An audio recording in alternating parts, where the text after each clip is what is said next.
नाज़रीन अस्सलाम वालेकुम। नाज़रीन, आज के इस प्रोग्राम में मुझे ज्वाइन कर रहे हैं पाकिस्तान के federal minister for planning and development, Pakistan के एक्स फाइनेंस मिनिस्टर जनाब असद उमर साहब। प्राइम मिनिस्टर इमरान खान के बाद पीटीआई की गालिबन सबसे मकबूल तरीन शख्सियत असद उमर हैं, जिन्हें 60 लाख से ज़्यादा लोग सिर्फ ट्विटर ही पे फॉलो करते हैं। आज हुकूमत की जिस टीम ने मुत्तहिदा कौमी मूवमेंट से मुलाकात की कराची में, एमक्यूएम और पीटीआई के जो डिफरेंसेस हैं उस हवाले से, उसे भी असद उमर साहब ने लीड किया। और यूँ तो मैं चाहूँगा कि एक बड़ी ब्रॉडर पिक्चर जो है, जो 16 माह की परफॉर्मेंस है पीटीआई की हुकूमत की, असद उमर साहब जिसका हिस्सा है, उसके हवाले से मैं चाहूँगा कि हम असद उमर साहब से चीज़ों को समझ सकें। लेकिन चूँकि आज ही मुत्तहिदा कौमी मूवमेंट से बात हुई है, वहीं से बात का आगाज़ करेंगे। असद उमर साहब, अस्सलाम वालेकुम। वालेकुम अस्सलाम। असद उमर साहब, चूँकि अभी अब से चंद घंटे पहले आपकी मुलाकात हुई मुत्तहिदा कौमी मूवमेंट के डेलीगेशन से, और हमने देखा कि खालिद मकबूल सदीकी साहब ने तो खुल्लम खुल्ला साफ साफ ये कह दिया कि ये मुलाकात तो कोई नेगोशिएशन थी ही नहीं, ये तो पहले से तय थी। फिर आपने भी कंफर्म किया कि ये बातचीत नहीं थी, नेगोशिएशन नहीं थी, ये पहले से एक तयशुदा मुलाकात थी। इससे हम क्या समझें? ये वो हकीकत है कि ये मीटिंग जो है वो इसलिए नहीं कॉल की गई थी कि एमक्यूएम ने कोई नाराज़गी का इजहार किया और हम फौरी तौर पर उनको मनाने के लिए वहाँ पहुँचे थे। ये पिछले हफ्ते हमारी बात हुई थी इस्लामाबाद में, कराची के डेवलपमेंट प्रोजेक्ट्स का रिव्यू हो रहा था। एमक्यूएम की टीम आई हुई थी हमारे पास और वहाँ पर ये फैसला हुआ था कि 13 तारीख को जब मैं कराची आऊँगा तो बहादराबाद विज़िट करूँगा, और जो एमक्यूएम के दूसरे मेंबर्स हैं, जो सीनियर लीडर्स हैं, जो पार्लियामेंट के अंदर नहीं है, जो नेशनल असेंबली के अंदर नहीं है, उनको भी मैं आगाह करूंगा कि जो काम किया जा रहा है। और आज भी जब मीटिंग भी हो रही थी उसके अंदर भी खालिद मकबूल सिद्दीकी साहब ने यही कहा कि इसीलिए मैंने आपसे कहा था कि आप आकर इनको खुद बताइए कि अब जो काम हो रहा है वो किस तरीके से किया जा रहा है। एमक्यूएम आपसे नाराज़ है क्यों? वजह क्या है? अच्छा, बुनियादी मकसद तो यही था जो मैंने आपको बताया, जिसकी वजह से बैठे थे। लेकिन ज़ाहिर है जब हम साथ बैठे तो फिर हमने ये भी समझने की कोशिश की कि क्या चीज़ है। नाराज़गी मेरे ख्याल में थोड़ा सा ज़्यादा सख्त लफ्ज़ है। अगर आपने आज की प्रेस कॉन्फ्रेंस भी देखी हो तो आपको नाराज़ तो वो नहीं नज़र आए होंगे। हाँ, आप एक मेरे ख्याल में लफ्ज़ इस्तेमाल कर सकते हैं कि गैर मुतमईन है जो पेश रफ्त है। एमक्यूएम और तहरीक इंसाफ की इलेक्शन से पहले एक अंडरस्टैंडिंग हुई और फिर उसके बाद गवर्नमेंट बनने से पहले एक अंडरस्टैंडिंग हुई, सॉरी इलेक्शन से पहले नहीं, गवर्नमेंट बनने से पहले एक अंडरस्टैंडिंग हुई। और उस अंडरस्टैंडिंग के मुताबिक एमक्यूएम जो है उनका मानना ये है कि उतनी पेशरफ्त नहीं हो सकी जितनी होनी चाहिए थी। उसके नुकात जो हैं उसको भी हमने आज देखा और वापस जाके ज़ाहिर है मैं प्राइम मिनिस्टर साहब को वैसे तो मैंने मुतला कर दिया था कि क्या बात हुई वहाँ पर, लेकिन तफसीली बात होगी वापस जाकर, और अगले चंद दिनों के अंदर आप इंशाल्लाह इस पे पेशरफ्त भी देखेंगे। लेकिन असद उमर साहब, आप कहते हैं कि नाराज़गी ज़्यादा सख्त लफ्ज़ है, लेकिन खालिद मकबूल सदीकी साहब ने तो कैबिनेट छोड़ दी और आपके वहाँ उनको मनाने के बावजूद, बातचीत करने के बावजूद वो कैबिनेट में वापस आने को तैयार नहीं है। प्राइम मिनिस्टर तो 20 दिन के बाद कहीं कराची पहुँचेंगे। 20 दिन तो पाकिस्तान की सियासत में बहुत होते हैं, कहीं कुछ हो ना जाए। नहीं, प्राइम मिनिस्टर का जो विज़िट है कराची का वो तो वाकई में 7 फरवरी को टेंटेटिवली एक तारीख सेट की गई थी, जिसमें वो कराची के प्रोजेक्ट्स, इंफ्रास्ट्रक्चर प्रोजेक्ट्स जो शुरू किए गए थे इस हुकूमत के आने के बाद, तहरीक इंसाफ की हुकूमत बनने के बाद, इमरान खान के वज़ीर आज़म बनने के बाद, और जो अब मुकम्मल हो गए हैं उनका वो इफ्तिताह करेंगे। लेकिन ये जो एमक्यूएम से मुताल्लिक़ मामलात हैं वो 20 दिन उसका इंतज़ार नहीं करेंगे। और नाराज़ अगर होते तो वो कहते कि हम हुकूमत के साथ नहीं, उन्होंने तो बवांगे आज दो टोक अल्फाज में ये कहा कि हम हुकूमत के साथ खड़े हुए हैं। तो एक पार्टनरशिप तो है। काबीना से कभी कभी दिल करता है कि थोड़ी देर के लिए इंसान जो है वो अलहदगी भी इख्तियार कर ले। 7 माह मैं अगर बाहर बैठ के आया हूँ तो मैं खालिद मकबूल सिद्दीकी को कैसे कहूँ कि वो इस ख्वाहिश का भी इजहार ना करे। तो ख्वाहिश के इजहार में तो कोई हर्ज नहीं है, लेकिन हमारी उम्मीद यही होगी कि ऐसा हो ना। देखिए असद उमर साहब, लोगों के जहनों में तरह तरह के खदशात और सवालात उठ रहे हैं। कहीं PMLQ अचानक कुछ खुश नज़र नहीं आती, कहीं GDA के इश्यूज़ खड़े हो रहे हैं, कहीं अख्तर मेंगल साहब के इशू खड़े हो रहे हैं। लोगों के जहन में है कि मौलाना फजल रहमान यहाँ से ये कह के गए हैं कि मैं खाली हाथ नहीं गया। मुझसे कुछ वादे किए गए हैं, फिर अभी हम देख रहे हैं कि PMLN के वर्कर्स को ये खबर सुना दी गई है, नवीद मुसर्रत के नवीद फ़तह सुनाई गई है उनकी लीडरशिप की तरफ से कि उनके मामला ठीक होने वाले हैं और PMLN एक बार फिर ताकत में आने वाली है। ये आज अखबारात की हेडलाइन है ये। तो ज़ाहिर है जब ये सूरत हाल लोग देखते हैं तो कुछ परेशानी से होने लग जाती है कि ये MQM की मूव का मकसद क्या है। दुनिया के अंदर बड़े बड़े तूफान आते हैं, समंदरों में आते हैं, दरियाओं में आते हैं, नदियों में आते हैं। पाकिस्तान की सियासत में प्याली में तूफान बहुत आते हैं। तो आजकल भी एक प्याली में तूफान लाने की कोशिश की जा रही है। जो मुस्लिम लीग नून के लोग लीडर्स जो हैं वो अपने सपोर्टर्स को जो दिलासा देने की कोशिश कर रहे हैं, वो तो मंतकी सी बात है। जिस ज़िल्लत का सामना करना पड़ा है, जो उन्होंने एक चे गुवेरा स्टाइल की इनकलाबी सियासत का नारा बुलंद किया था, आप जैसे मेरे जैसे लोग जो उनकी सियासत को पहले दिन से जानते हैं, हमें पता है कि उनकी सियासत और इनकलाब का दूर दूर तक कोई ताल्लुक़ नहीं, लेकिन दावा उन्होंने किया और बड़ी धुआंधार तकरीरें हुई, जुलूस हुए, जलसे हुए। उससे जिस तरीके से पब्लिकली उनको पीछे हटना पड़ा, उस ज़िल्लत के बाद ज़ाहिर है वो कुछ ना कुछ तो उनको अपनी चूरन बेचने के लिए करना पड़ेगा अपने वर्कर्स के लिए। लेकिन जहाँ तक एलाइज की बात है, मोइद एक मैनेजमेंट की लीडरशिप की टर्मिनोलॉजी के अंदर एक इस्तेमाल की जाती है इसलाह कि जब टीम होती है तो टीम फॉर्मेशन का कुछ स्टेजेस होती हैं। तो उसकी पहली स्टेज तो होती है फॉर्मिंग, यानी वो टीम फॉर्म की जाती है, और उसके बाद स्टॉर्मिंग, नॉर्मिंग और परफॉर्मिंग की स्टेज से गुजरती है। तो एक हद तक ये कुदरती अमल भी है कि एलाइज आए, साथ हुकूमत बनी। अब एक अरसा गुजरने के बाद हर एक की कुछ ना कुछ छोटी छोटी शिकायत होती हैं। कोई उनके ख्याल के अंदर जो उनका हक है वो पूरे तरीके से नहीं मिल रहा, या जिस तरीके से काम किया जा रहा है उसमें बेहतरी की गुंजाइश मौजूद है। और ख़ुसूसी तौर पे अगर कोई एक आवाज़ ऐसी उठाता है तो फिर दूसरे भी ज़ाहिर है वो भी अपनी ख्यालात का इज़हार करते हैं। तो ये एक बड़ा नॉर्मल प्रोसेस है जिससे गुजर रहा है। मेरे ख्याल में इससे ज़्यादा कुछ नहीं है, और ज़ाहिर है ये हमारे एलाइज हैं, हुकूमत का हिस्सा हैं। अच्छा, और अगर मतलब आपको उम्मीद है कि कोई बहुत बड़ी बात सुने भी नहीं होने वाली। कोई सियासी एनालिस्ट मुझे ये कह रहा था कि अभी कहीं खुसरू बख्तियार साहब जो हैं वो कहीं नारा ना बुलंद कर दें, वो भी नाराज़ हैं।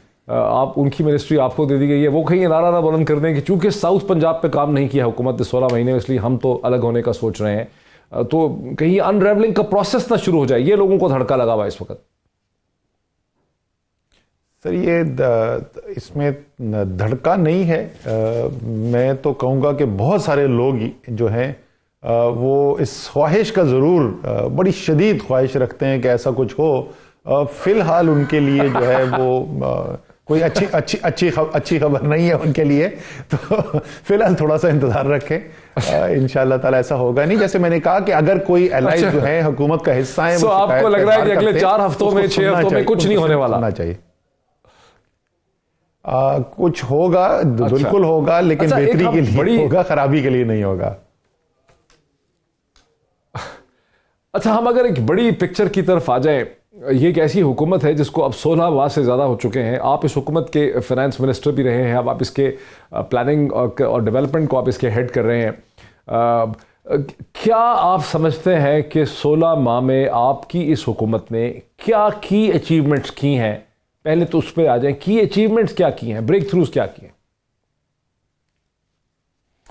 देखें, अगर मोटी मोटी चीज़ों का जिक्र किया जाए, सबसे पहले तो मैं कहूँगा कि पाकिस्तान की बैनुल-अक़वामी दुनिया के अंदर एक रीपोजिशनिंग हुई है। इस पीरियड के अंदर पाकिस्तान एक इर्तिकाई अमल से गुजरा था, जहाँ पाकिस्तान एक बहुत कलीदी मुल्क होते हुए अपने ख़ित्ते के अंदर, इस्लामी दुनिया के अंदर वो आहिस्ता आहिस्ता मार्जिनलाइज होता चला गया।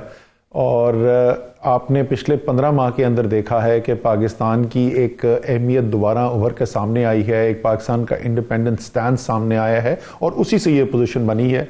क्योंकि शायद बड़े अरसे के बाद पाकिस्तान में एक लीडर और एक हुकूमत आई है जो पाकिस्तान की लिए काम कर रही है, इंटरनेशनल अफेयर्स के अंदर सिर्फ अपने मुल्क की बेहतरी की कोशिश करती है। कोई उनकी ज़ात के कॉम्प्रोमाइज़ नहीं हैं इंटरनेशनल पावर्स के साथ, जिनकी वजह से उनका पाकिस्तान के लिए स्टैंड कमज़ोर पड़ता हो। तो मेरे ख्याल में एक सबसे बड़ी अचीवमेंट तो मैं कहूँगा कि ये हुई है। दूसरी चीज़ जो आपने डेवलपमेंट देखी है, وہ یہ ہے کہ اکاؤنٹیبلٹی کا عمل جو آج تک کبھی ٹی وی کی پروگرام سے اور سیاسی بیان بازی سے کبھی آگے نہیں بڑھا تھا، آپ نے ایک اس کے اندر پروگریس ہوتے ہوئے دیکھی ہے. شاید جس طریقے سے پروگریس ہوئی ہے ابھی تک اس سے زیادہ تر لوگ مطمئن نہ ہوں، شاید میں اس سے مکمل طور پہ مطمئن نہ ہوں، لیکن یہ تو ماننا پڑے گا کہ جس طریقے سے ساری جو انتظامی ڈھانچہ ہے جو استعمال کیا جاتا تھا پاکستان میں طاقتور کی حفاظت کرنے کے لیے، چاہے وہ حکومت میں ہو یا اپوزیشن میں ہو، وہ دونوں ہی مل ملا کے اس سسٹم کو روکنے میں کامیاب تھے. وہ جو بندھا ہوا تھا وہ توڑا گیا اور آپ کو ایک احتسابی عمل شروع ہوتا ہوا ضرور نظر آیا. امید ہے کہ اور اس سے بہتری کی طرف جائے گا اور زیادہ کامیابی سے آگے چلے گا.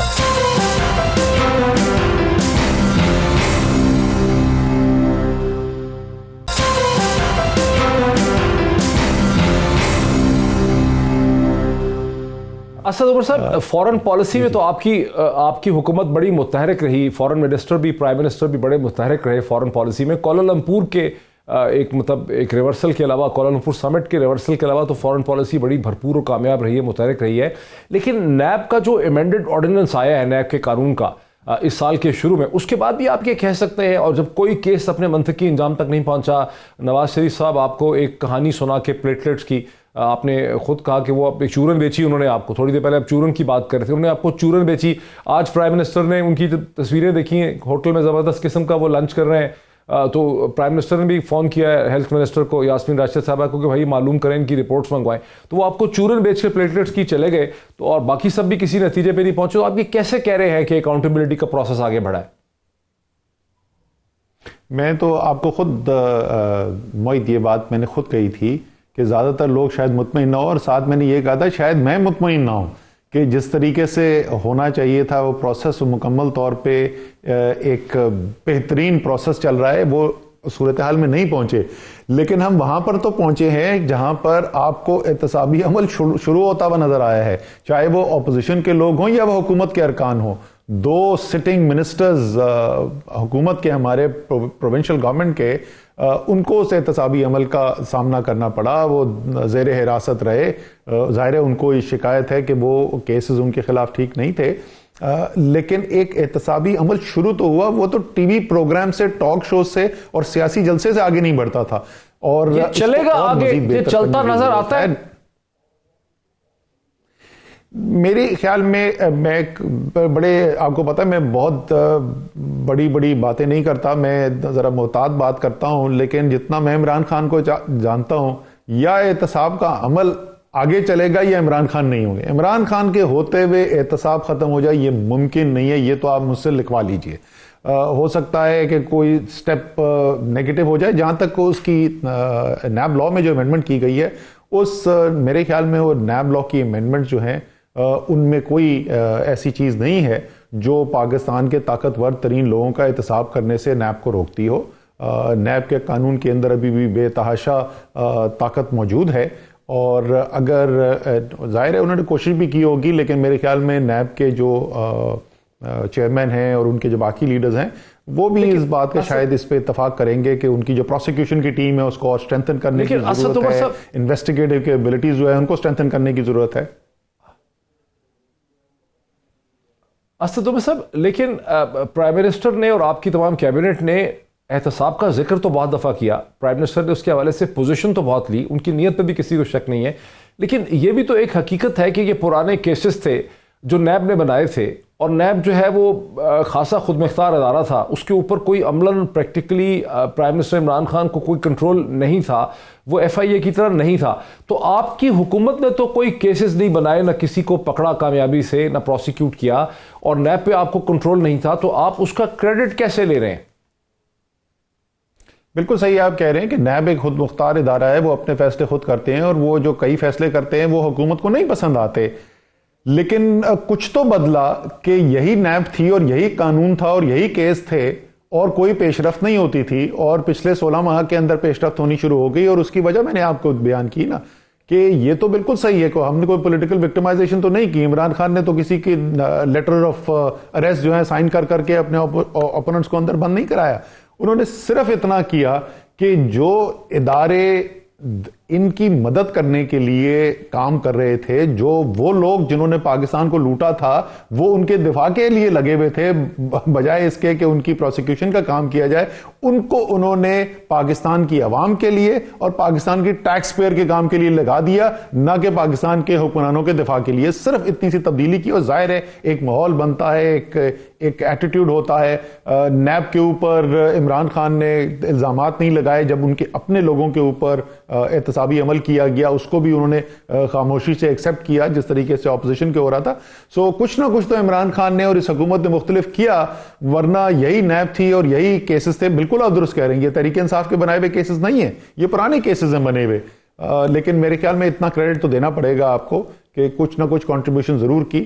تیسری چیز اگر آپ مجھ سے پوچھیں, جو ایک ایگزسٹینشل آپ کو ایکسٹرنل کرائسس تھا اکانومی کے اندر, معیشت جو ہے وہ بالکل بینکرپسی کے دانے کے اوپر کھڑی ہوئی تھی, اس میں مشکل فیصلے کیے اور اس کی وجہ سے ایک سٹیبلائزیشن کا عمل آپ نے دیکھنے میں آیا, اور معیشت جو ہے وہ کم سے کم اپنی جو ایگزسٹینشل کرائسس سے نکلی. ابھی وہاں بے تحاشا اور کام کرنے کی ضرورت ہے, اس کی بہتری کے لیے اور مزید کام کرنے کی ضرورت ہے.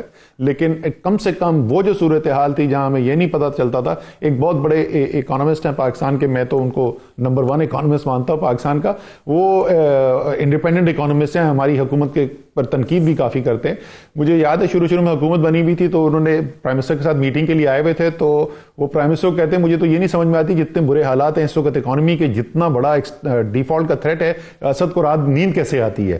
سو ان حالات سے آج میں تو کلیئرلی ہمیں پہلا سٹیپ پہ تو آپ کو کریڈٹ دینا پڑے گا کہ وہ سٹیبلائزیشن میجرز اچیو ہو گئے, لیکن ابھی آگے گروتھ کے لیے کام کرنا ہے, مہنگائی زیادہ ہے اس کو کم کرنے کے لیے کام کرنا ہے, اور بہت سارے ہمیں کام کرنے کی ضرورت ہے. لیکن پہلا فیز کم سے کم اچیو کر لیا گیا. یہ وہ تو نہیں ہے جنہوں نے لکھا تھا کہ اسد عمر از اے سیڈ عمر. اسد عمر از اے سیڈ عمر, سیڈ عمر. نہیں, یہ وہ نہیں, یہ وہ نہیں. اچھا نہیں, لیکن ابھی آپ نے آج ہی یہ خبر چھپی ہے, تمام اخبارات کی زینت ہے, شاہ سرخی ہے, ہیڈ لائن ہے کہ فائنانس منسٹر حفیظ شیخ صاحب جو ہے وہ فیڈرل بورڈ آف ریونیو سے بڑے بھرم ہیں. لوگ یہ بھی کہہ رہے ہیں کہ chairman federal board of revenue اور ان کے درمیان میں کچھ ناچاکی ہے, کچھ تعلقات خراب ہیں, وہ سارا ملبہ فیڈرل بورڈ آف ریونیو پہ ڈال رہے ہیں. فیڈرل بورڈ آف ریونیو کے لوگ دبے الفاظ میں یہ کہتے ہیں کہ منسٹری فائنانس نے جس قسم کی امپورٹ ریسٹرکشنز کی سے گروتھ رک گئی ہے, اس میں اب فیڈرل بورڈ آف ریونیو کیا کر سکتا ہے. فیڈرل بورڈ ریونیو تو پورا زور لگا رہا ہے. Federal board revenue gun point پہ تو لوگوں کی جیب سے پیسے نہیں نکال سکتا اگر اس کو ریونیو نہیں مل رہا, اور تقریباً 300 بلین کا اب تک کا جو شارٹ فال ہے فائنینشیل ایئر میں. تو یہ تو کوئی سچویشن سنبھلتے ہوئے نظر نہیں آ رہی. نہیں, اس سچویشن سے بلنے کے تو بہت سارے اسٹیٹسٹکس میں آپ کو بھی بتا سکتا ہوں کہ جس طریقے سے ہمارا جو کرنٹ اکاؤنٹ ڈیفیسٹ ہے خسارہ, اس کے اندر کمی آئی, یعنی جو ہماری جو آمدنی ہے بیرونی اور جو اخراجات ہیں بیرونی, ان کے اندر جو گیپ تھا, جو فاصلہ تھا, وہ اس سے کچھ 70-73% کم ہوا ہے جو پچھلے سال تھا اس سے. لیکن سٹیبلٹی آئی ہے. ابھی آگے گروتھ کی بات کرنی ہے. میں دوسری اگر معیشت کے اندر ہی میجر بات بتاؤں آپ کو کہ کیا اچیومنٹ ہے. دیکھیں, پاکستان کے اندر غربت تو ہمیشہ سے ہے نا, کہ اور آج بھی ہے غربت, اس میں کوئی شک نہیں ہے. اس کو غربت کے ساتھ مقابلہ کرنے کے لیے اتنا مربوط پروگرام جس طریقے سے اس حکومت نے بنایا ہے, اور آتے ہی پہلے 6 ماہ کے اندر ایک سوشل پروٹیکشن ڈویژن بنایا گیا پوری, یعنی کہ ایک منسٹری بنائی گئی جس کا صرف کام یہ ہے کہ لوگوں کو مشکل جو حالات فیس کر رہے ہیں ان کو ان سے کیسے بچایا جا سکے. اس کے بعد جو وسائل ہیں, وسائل جو ہیں وہ آج تک پاکستان کی تاریخ میں سوشل پروٹیکشن کے لیے تقریباً 192 ارب روپے کا احساس کا جو ہے وہ بجٹ دیا گیا. نئے اس کے اندر انیشیٹوز کیے گئے, جو پہلے سے جن کو جا رہا تھا اور اس کے اندر جو خرابیاں تھیں, غلط لوگوں کے پاس جا رہا تھا, حقدار کو نہیں مل رہا تھا, اور ایسے لوگ جو جن کا حق نہیں بنتا تھا ان کے پاس جا رہا تھا, وہ بہت بڑی ایک ایکسرسائز کر کے وہ صفائی کی گئی ہے. آپ نے دیکھا ہوگا کہ سرکاری افسران, بڑے بڑے عہدوں میں بیٹھے ہوئے سرکاری افسران کو مل رہا تھا. تو وہ سوشل پروٹیکشن کا کام جس طریقے سے ہماری جو انہوں نے پناہ گاہیں بنائی ہیں, آپ کو تقریباً میرے خیال میں 190 کے قریب بن گئی ہیں پاکستان کے اندر, جس طریقے سے غریب کے لیے. لیکن آپ سمجھتے ہیں کہ یہ شیلٹر ہاؤسز اور پناہ گاہیں یہ لوگوں کے مسائل کا کوئی حل ہے غریب آدمیوں کے؟ कितनी पनाहगाहें बना पाएगी? मोहित ये आप और मैं नहीं समझ सकते। ये उससे पूछें जो सर्दी में इस्लामाबाद में जिस वक्त -1 था और वो फुटपाथ के ऊपर लेटा हुआ था। आप उस मजदूर से पूछें कि जिसके पास पुलिस की गाड़ी आई, उन्होंने बिठाया, उस पनाहगाह में लेके गए, उसको खाना दिया, उसको रात को आराम से सोने के लिए दिया। ये तो वही बता सकता है कि ये जरूरी था या नहीं था। जहां तक क्या ये हल है, ये हल नहीं होता। लेकिन गुजारा करने के लिए अमीर तरीन मुल्कों ने, सूप किचन्स जो है वो पाकिस्तान की इजाद नहीं है। सूप किचन जो है वो यूनाइटेड स्टेट्स ऑफ अमेरिका, दुनिया की सबसे बड़ी इंडस्ट्रियल पावर्स के अंदर सूप किचन इस्तेमाल किए जाते हैं। सोशल प्रोटेक्शन का निजाम जो है वो दुनिया के अंदर इस्तेमाल किया जाता है। जहां तक यहां से निकालने की बात है, मैं उस पर आ जाता हूं। तो सोशल प्रोटेक्शन की मैंने बात कर दी। नौजवानों को अपने रोजगार देना है, उनको अपने पैरों पर खड़ा करना है। उसके लिए कामयाब जवान प्रोग्राम, मेरे ख्याल में इतना कॉम्प्रिहेंसिव प्रोग्राम जो है वो पाकिस्तान में पहली दफा किया जा रहा है। उसके 3 हिस्से जो हैं वो अभी तक लॉन्च किए जा चुके हैं। जो यूथ एंटरप्रेन्योरशिप स्कीम है, जिसमें उनके रोजगार की स्कीम के लिए कर्जे दिए जा रहे हैं, 100 अरब रुपए का प्रोग्राम है। सिर्फ 2 हफ्ते के अंदर मोइद उसके अंदर जितनी हमारे पास एप्लीकेशंस आई, क्योंकि हमने निजाम सियासी तरीके से नहीं चलाया, खोल दिया, टेक्नोलॉजी का इस्तेमाल किया, ऑनलाइन एप्लीकेशंस आई। 5 साल में जो मुस्लिम लीग नून की जितनी आई थी उससे ज्यादा एप्लीकेशंस आई। और हम अब इस प्रोग्राम के पहले साल के अंदर इंशाअल्लाह ताला उससे ज्यादा डिसबर्समेंट्स करेंगे जो 5 साल में मुस्लिम लीग नून ने की। फिर इसके अलावा पाकिस्तान की तारीख में फेडरल सबसे बड़ा स्किल्स डेवलपमेंट प्रोग्राम हुनरमंद पाकिस्तान के नाम से लॉन्च किया। 30 अरब रुपए का वो प्रोग्राम अभी लॉन्च किया है, जिसके अंदर 5 लाख नौजवानों को हुनर सिखाया जाएगा। तीसरा जो प्रोग्राम इसके अंदर लॉन्च किया गया है वो स्टार्टअप पाकिस्तान के नाम से है। वो जो जरा ज्यादा हुनरमंद लोग हैं, ज्यादा पढ़े लिखे, टेक्नोलॉजी बेस या जरा से बड़े प्रोजेक्ट जो हैं वो करना चाहते हैं, फिर भी वो स्मॉल एंड मीडियम की उसमें रेंज में आएंगे। लेकिन वो यूथ एंटरप्रेन्योरशिप स्कीम से जरा से बड़े जो प्रोजेक्ट्स हैं उसके लिए स्टार्टअप पाकिस्तान जो है वो लॉन्च कर दिया गया है। यूनिवर्सिटीज उसके अंदर इन्वॉल्व की गई हैं। तो जिसको फौरी मदद करनी है, जिसको मुश्किल हालात से बचाना है, उसके लिए भी काम हो रहा है। जी जी, मेरे साथ रहिए। असद उमर साहब मेरे साथ हैं, पाकिस्तान के minister for planning and development, Pakistan के एक्स फाइनेंस मिनिस्टर। हम एक लार्जर पिक्चर पे बात करना चाहते हैं, समझना चाहते हैं कि अब हुकूमत की परफॉर्मेंस है क्या और हुकूमत की डायरेक्शन और हुकूमत की समत क्या है। एक ब्रेक लेते हैं, ब्रेक के बाद इस गुफ्तगू को आगे बढ़ाते हैं आफ्टर द ब्रेक।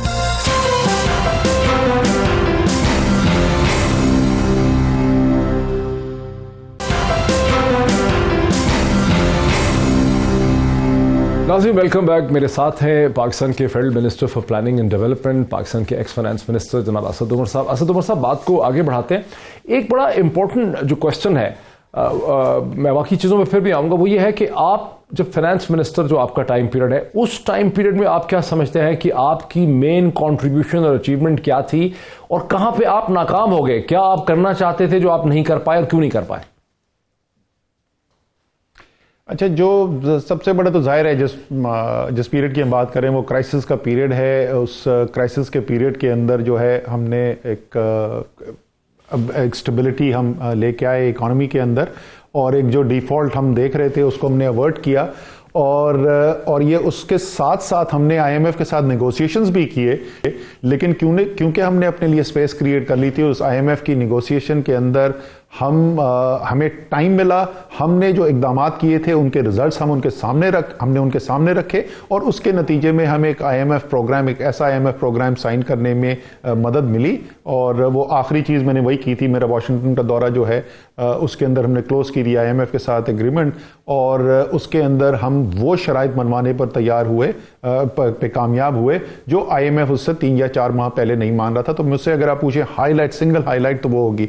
और जो सिंगल, अगर आप मुझसे पूछे कि क्या चीज़ है जो आपके ख्याल में कमी रह गई, आप चाहते थे कि वो उस पर ज़्यादा काम किया जाए, वो पाकिस्तान का ये इतना बड़ा पब्लिक सेक्टर जो है ना, उसकी बहुत सख्त रिफॉर्म की ज़रूरत है। और उसका हमारा एक आइडिया था, सरमाया पाकिस्तान, वो कंपनी बनी, उसका बोर्ड बन गया, उसके चीफ एग्जीक्यूटिव का प्रोग्राम लॉन्च होने जा रहा था। लेकिन वो कानून बनते बनते इतनी देर लगी, वो 6 माह का पीरियड। तो उसका मुझे बड़ा अफसोस होता है कि अगर वो جو قانونی پروسیس تھا وہ ذرا تیزی سے مکمل کر لیا جاتا تو وہ اسٹیٹ اون انٹرپرائز کا ریفارم کا جو پروسیس ہے اگر ہم اس کو جلدی شروع کر لیتے تو وہ اس سے ایک بہت بڑی مدد ہو سکتی تھی. تو ہائی لائٹ کہ کیا کر لیا جس سے مطمئن ہے اور کیا کرنا چاہتے تھے جو نہیں کر سکے جس کی وجہ سے تھوڑی خلش ہے دل میں کہ یہ بھی ہو جاتا, تو یہ دو چیزیں ہوں گی. لیکن آپ جب بھی ٹیلی ویژن کھولتے ہوں گے اور اس میں پی ایم ایل این, پی پی پی اور اپوزیشن کے لیڈروں کو سنتے ہوں گے تو وہ یہی کہتے ہیں کہ اس حکومت نے معیشت کا کنڈا نکال دیا, عوام کا بیڑا غرق کر دیا, معیشت کو تباہ کر دیا, انہوں نے امپورٹ روک دی ہے, انہوں نے گروتھ روک دی ہے, ان کو آئی ایم ایف کے پاس پہلے چلے جانا چاہیے تھا, ان کو سمجھ ہی نہیں آئی کہ اکانومی کو کیسے ہینڈل کرنا ہے. تو وہ آ جا کے نزلہ آپ کے اوپر گرتا ہے کہ آپ نے دیر لگائی, آپ کو آتا ہی اگست سپٹمبر میں ہی آئی ایم ایف کے پاس چلے جانا چاہیے. تو پھر آپ کو کیا اس کا جواب کیا ہے آپ کے پاس؟ سر یہ بالکل, یہ اگر وہ یہ مجھ پہ الزام لگا رہے ہیں کہ مجھے سجدہ کرنا نہیں آتا تو وہ نہیں آتا سر, یہ الزام مجھے قبول ہے. ٹیکنیکل ڈیٹیل بٹھا دیجئے, جس مرضی کو میرے ساتھ بٹھانا چاہتے ہیں بٹھا دیجئے اور یہ ڈسکشن ہم کر کے دیکھ لیں گے. لیکن میرے خیال میں تو اب اس سے آگے نکلنا چاہیے کہ کیا ہوا کیا نہیں ہوا. اب تو اس وقت ہماری جو فوکس ہے وہ یہ ہے کہ ہم نے آگے کیا کرنا ہے. ہمارا سٹیبلائزیشن کا فیز جو ہے وہ اس کے اندر کامیابی حاصل ہوئی ہے, اس میں کوئی شک نہیں. لیکن اس میں بھی کوئی شک نہیں کہ معیشت میں اب واپس ہم نے گروتھ لے کر آنی ہے. انفلیشن, یہ جو مہنگائی ہے اس وقت جس لیول کے اوپر مہنگائی ہے یہ لوگوں کے لیے مشکلات پیدا کر رہی ہے. اس کو ہم نے فائٹ کر کے اس کو نیچے لے کر آنا ہے. ابھی تو ہمارا فوکس یہ ہے, اب وہ چلیں کسی دور پر سیاست سے ریٹائرمنٹ لے لیں گے, پھر آپ کے ساتھ بیٹھیں گے اور پھر اس کے اوپر دوبارہ بات کریں گے کہ وہ 60 مہینے میں کیا ہوا. آپ نے کہا سجدہ کرنا نہیں آتا, تو حفیظ شیخ صاحب نے سجدہ جو کیا وہ ٹھیک نکلا؟ نہیں, حفیظ شیخ صاحب تو آئے نا جس وقت یہ نیگوسیشن جو ہے وہ مکمل ہو چکی تھی اور وہ بہتری آ چکی تھی. مجھے تو اب میں ہائنڈ سائڈ میں یہ تو نہیں بتا سکتا کہ جس وقت آئی ایم ایف کے ساتھ نومبر میں جو صورتحال تھی حفیظ شیخ سائن کرتے یا نہ کرتے. میں آپ کو صرف دوبارہ سے, میں ایک بات پرانی باتیں ایسی ریپیٹ کریں لیکن پھر میں ریپیٹ کر دیتا ہوں. میں نے آئی ایم ایف کے جو لیڈ کر رہے تھے اس وقت, جو اب تو وہ ارنیسٹو ریگو ہیں اسپینیٹس, اس وقت ہوتے تھے ایک جرمن صاحب, میرے اس وقت ذہن سے ان کا نام نکل رہا ہے, جو اس کو لیڈ کر رہے تھے. میں نے ان سے یہ کہا تھا یار مجھے ایک پاکستان میں کریڈیبل اکانومسٹ, نون اکانومسٹ, آپ اپنی مرضی سے مجھے اس کا نام بتا دیں جو یہ سمجھتا ہو کہ آپ جو اس کو پرسکرپشن رکھ رہے ہیں یہ پاکستان کی معیشت کے لیے ٹھیک ہے. جس پروگرام کو میں نے ریجیکٹ کیا اس کو پاکستان میں کوئی اکانومسٹ نہیں تھا جو اس پروگرام کو یہ سمجھتا تھا کہ یہ ٹھیک ہے. ہاں یہ ضرور ہے کہ میجورٹی آف اکانومسٹ یہ سب یہی کہتے تھے کہ جلد از جلد آئی ایم ایف پروگرام کر دینا چاہیے. چلے we'll live to fight to debate this another day. لیکن جیسے میں نے کہا کہ کیا میں مطمئن ہوں کہ میں نے پاکستان کے عوام پر بوجھ کم کرنے کے لیے جنگ لڑی, میں مطمئن ہوں اور اس کے لیے مجھے جتنی مرضی تنقید برداشت کرنی پڑے وہ میں سننے کو تیار ہوں. پاکستان کے پلاننگ اینڈ ڈیولپمنٹ منسٹر کی کیپیسٹی میں آپ کیا کنٹریبیوٹ کرنا چاہ رہے ہیں؟ سر دو تین مختلف بڑی جو چیزیں ہیں اس پہ میں جلدی سے اگر بات کروں. سب سے پہلا تو جو ہمارا پلاننگ کا نظام ہے, یہ پورا P S D P development کا, اپریزل کا, مانیٹرنگ کا نظام جو ہے اس میں بہتری کی بڑی اشد ضرورت ہے. اس وقت پی ایم انسپیکشن سیل نے ایک رپورٹ مرتب کی ہے پچھلے 10 سال کے P S D P projects کا. اوسط انہوں نے جو پروجیکٹس جو دیکھیں اوسطاً اس میں اوور رن جو ہے وہ 151% ہے. یعنی اگر 100 روپے کی بجٹ منظوری ہوئی تھی جس میں وہ پروجیکٹ مکمل کرنا تھا تو وہ 251 روپے میں جا کے مکمل ہوا ہے. یہ بہت بڑا ایک لاس ہے, بہت بڑا نقصان ہے پاکستان کے ٹیکس پیئر کا. تو اس پورے نظام کو ٹھیک کرنا ایک بڑا ہدف یہ ہو گیا. دوسرا ہدف جو ہے وہ ہم نے اپنی جو اکنامک پلاننگ کے اندر جو پلاننگ کمیشن کا کلیدی کردار تھا, جو رولز آف بزنس کے مطابق پلاننگ کمیشن کی اور پلاننگ منسٹری کی ذمہ داری ہے, وہ آہستہ آہستہ اوور دی ایئرز وہ کیپیبلٹی بھی کم ہوتی گئی اور بالکل وہ ایک ایسی صورتحال بنی ہے جہاں پلاننگ منسٹری کی طرف لوگ دیکھتے بھی کم ہیں. اس کو دوبارہ سے ہم نے بحال کرنا ہے, وہ ذمہ داری پوری کرنی ہے, اس کے لیے ٹیم سٹرینتھن کرنی ہے, بہت سارے اقدامات کرنے ہیں اس کے لیے. تیسرا جو ہے وہ سی پیک سے ریلیٹڈ ہے. سی پیک کو جو نیکسٹ فیز کے اندر لے کے جانا ہے. ارلی ہارویسٹ پروجیکٹس جو تھے وہ انفراسٹرکچر پروجیکٹس تھے بنیادی طور پہ, یا بجلی کے منصوبے تھے یا روڈز کے منصوبے تھے. سیکنڈ فیز جو ہے وہ زیادہ ریچر ہے, براڈر ہے, اس کے اندر زراعت ہے, اس کے اندر صنعت ہے, اس کے اندر سوشل سیکٹرز ہیں. ان جو نیکسٹ فیز ہے اس کو آپریشنلائز کرنا اور اس کو لے کے چلنا. اور اصل جو اگر اکنامک کوریڈور کی ہم بات کرتے ہیں تو اکنامک کوریڈور بنے گا ہی اس وقت جس وقت ہم ان ایریاز کے اندر جو ہے وہ کامیابی حاصل کریں گے.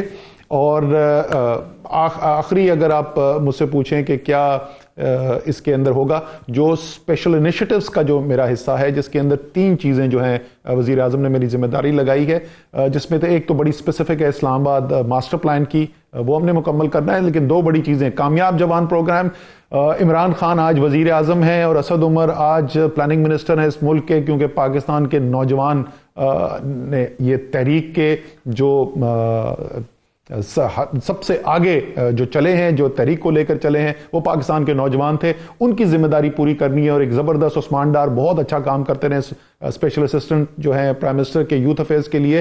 اس کام کو ہم نے نیکسٹ لیول کے اوپر لے کے جانا ہے. میں نے پہلے بتایا کہ کیا کام شروع ہو چکا ہے, مزید بڑھانا ہے. اور آخر بہت دلچسپ ہے یہ سی پیک کے, میں مزید بات کرنا چاہوں گا. اسد عمر صاحب میرے ساتھ رہیے, ایک بریک لے لوں, بریک کے بعد سی پیک کے حوالے سے بات کو آگے بڑھاتے ہیں آفٹر دا بریک.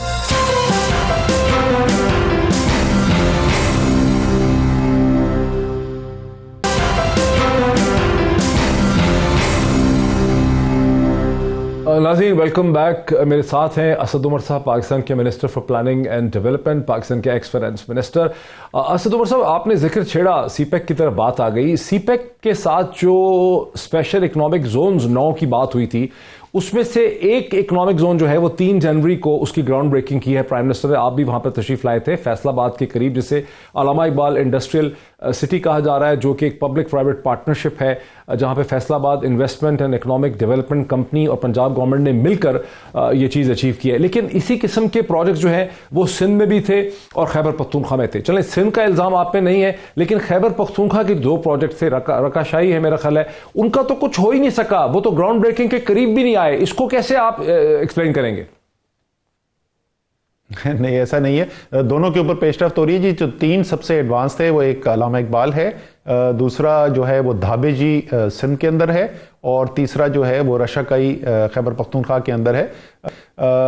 ایڈوانٹیج علامہ اقبال کا یہ تھا کہ وہاں پہ فیڈمیک کا industrial zone across the road already موجود تھا, تو ان کے لیے ٹیمپریریلی جو یوٹیلیٹیز ہیں وہ وہاں سے اکراس دا روڈ لانا جو ہے آسان تھی, تو اس کی وجہ سے ان کو ذرا سا جمپ سٹارٹ مل گیا ہے.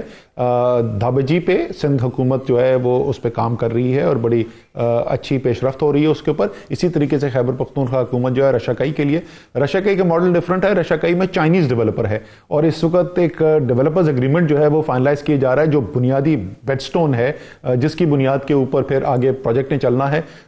اس کی جو مجھے سب سے اچھی بات لگتی ہے وہ یہ ہے کہ اسی ڈیولپر کی رسپانسبلٹی ہے صرف فزیکل انفراسٹرکچر بنانا نہیں, بلکہ مارکیٹنگ کرنا ہے اس کی, جہاں پہ تاکہ چائنیز کمپنیز کو لایا جا سکے جو یہاں پر آ کے انڈسٹری سیٹ اپ کریں اور پھر وہ اپنی یہاں پہ صنعت چلائیں.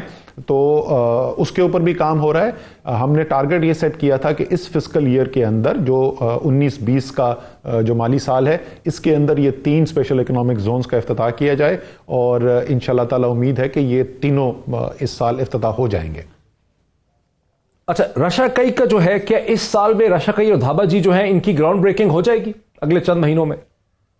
جی جیسے میں نے کہا کہ اسی مالی سال کے اندر ایکسپیکٹڈ ہیں کہ دونوں جو ہیں دھابے جی بھی اور رشاکئی بھی, ان کی بھی جو ہے گراؤنڈ بریکنگ ہو جائے گی.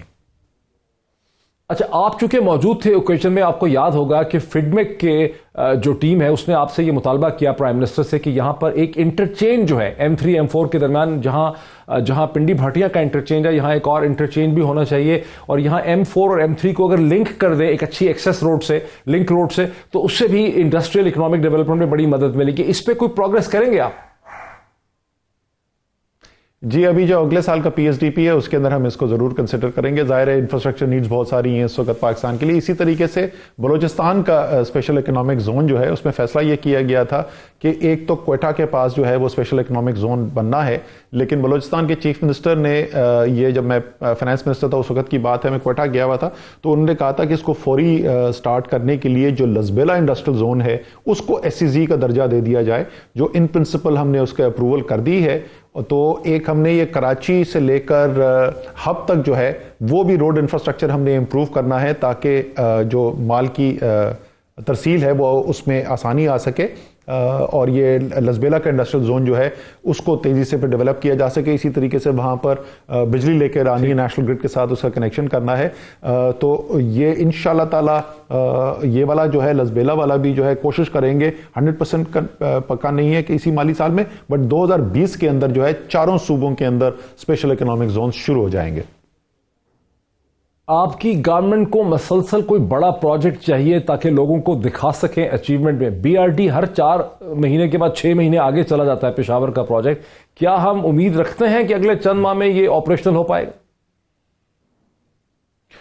सर, BRT प्रोविंशियल प्रोजेक्ट है तो वो प्रोविंशियल गवर्नमेंट इसके ऊपर बेहतर कमेंट कर सकती है, लेकिन अगर आपको बड़ा प्रोजेक्ट चाहिए तो सबसे बड़ा प्रोजेक्ट जो पाकिस्तान की लॉजिस्टिक्स तारीख का जो सबसे बड़ा प्रोजेक्ट है और बाय फार सबसे बड़ा प्रोजेक्ट है, उसके ऊपर भी पेशरफ्त हो रही है, और वो है ML1 मेन लाइन 1 जो रेलवेज का प्रोजेक्ट है। उसकी फिजिबिलिटी स्टडी मुकम्मल हो चुकी है, उसका जो इंडिपेंडेंट रिव्यू है इस वक्त चल रहा है। मिडल ऑफ फरवरी तक हमारे पास इंडिपेंडेंट रिव्यू की रिपोर्ट आ जाएगी, और मैंने पिछले ही हफ्ते मीटिंग चेयर की थी जिसके अंदर रेलवेज के सेक्रेटरी भी थे, प्लानिंग के सेक्रेटरी भी थे, और वहाँ पे हमने टारगेट जो सेट किया है बाय एंड ऑफ फरवरी हम इस प्रोजेक्ट को इंशाल्लाह ताला इसका स्ट्रक्चर फाइनलाइज कर लेंगे। और जो सबसे बड़ा प्रोजेक्ट 2020 के अंदर जो शुरू होगा वो ये ML1 का प्रोजेक्ट होगा। तकरीबन $9 बिलियन उसको इस वक्त उसकी एस्टिमेटेड कॉस्ट है। तो पाकिस्तान की तारीख का सिर्फ सबसे बड़ा लॉजिस्टिक्स प्रोजेक्ट नहीं, बल्कि बाय अ बिग मार्जिन सबसे बड़ा लॉजिस्टिक्स प्रोजेक्ट जो है वो भी इंशाल्लाह ताला इस साल अप्रूव कर दिया जाएगा। इसी के साथ साथ वो लोग भूल जाते हैं कि मोमन डैम जो है उसके ऊपर काम शुरू कर दिया गया है। द्यामिर बादशाह के ऊपर लैंड का कोई इशू चल रहा था, उसके लिए भी एक कमेटी बना दी गई है उसको देखने के लिए। गिलगित बल्तिस्तान और खैबर पख्तूनख्वा के आपस में कुछ मामलात हैं उसको ठीक करने के लिए। तो बड़े डैम्स जो पाकिस्तान में दहाइयों से नहीं बने, वो पहली दफ़ा बड़े डैम्स जो बनने हैं उसके ऊपर भी काम साथ चल रहा है।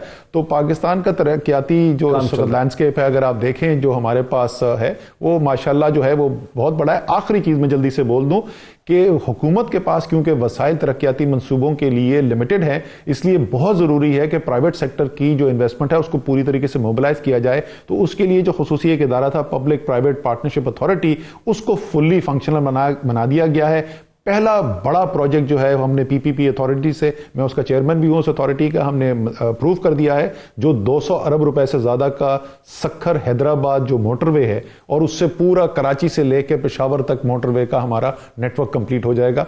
तो साथ ये पब्लिक प्राइवेट पार्टनरशिप के प्रोजेक्ट्स जो हैं उनकी भी रफ्तार में तेजी आ गई है। इस साल के शुरू में प्राइम मिनिस्टर इमरान खान ने कहा कि यह साल ग्रोथ का साल होगा, तो क्या आप एक्सपेक्ट करते हैं कि दिसंबर से पहले पाकिस्तानी मईशत ग्रो करने लगी? वर्ल्ड बैंक ने तो कहा है कि 2.7 से 2.4% पे गिरा दिया ग्रोथ को। आपको लगता है कि ग्रोथ होगी? मेरे ख्याल में 2020-21 का साल यानी 2020 के कैलेंडर साल के वस्त से जब जुलाई नया हमारा माली साल शुरू होगा तो आपको ग्रोथ वापस मईशत के अंदर आना नजर आना शुरू होगी। लेकिन ये नजर आना शुरू होगी, मैं ये नहीं कह रहा कि आपकी मईशत जो है वो कोई 6% पे GDP ग्रोथ पे चली जाएगी फौरी तौर पर, लेकिन जो स्टेबलाइजेशन आपको जरूरी थी, जिसको मैं कह रहा था अभी आपको समझा रहा था क्यों जरूरी थी, वो अमल खत्म हो जाएगा। और अगर आपने अगेन उस क्विंट मैगजीन के इंटरव्यू में अगर आपने मुझसे ये पूछा हो ये कितना अरसा लगेगा, तो मैं अगस्त 2018 से ये कह रहा हूं ये 2 साल का प्रोसेस है। तो वो 2 साल का प्रोसेस तकरीबन इस साल के वक्त में खत्म हो जाएगा और उसके बाद हमारा ग्रोथ फेज शुरू हो जाएगा। असद उमर साहब पाकिस्तान के federal planning and development minister, पहले पाकिस्तान के फाइनेंस मिनिस्टर रह चुके हैं। तफसीलन गुफ्तगू आपने देखी नाज़रीन, बहुत कुछ उन्होंने एक्सप्लेन किया, फैसला आपका है। आज इतना ही, फिर आपसे मुलाकात होती है कल। बहुत शुक्रिया।